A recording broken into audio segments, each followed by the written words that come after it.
প্রত্যেক কৃষক 10 টাকায় যাতে ব্যাংক অ্যাকাউন্ট খুলতে পারে, আমি তো সেই ব্যবস্থা করে দিয়েছি।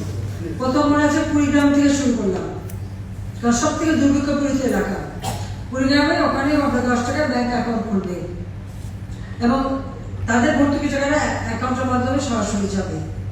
সেই সাথে কৃষকদের উপকরণ কার্ড, প্রায় 2 কোটি কৃষক এখন উপকরণ কার্ড পায়, 1 কোটি 8 লক্ষ মতো ব্যাংক অ্যাকাউন্ট খোলা আছে।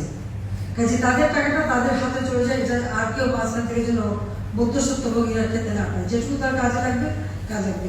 সব থেকে বড় কথা হলো প্রথমবার সরকার এসে আমার যারা বর্গা চাষি, এই বর্গা চাষিদের হাতে কিন্তু টাকা থাকে না, উচ্চ সুদে মহাজনের কাছ থেকে ঋণ নিয়ে তাদের চলতে হয়।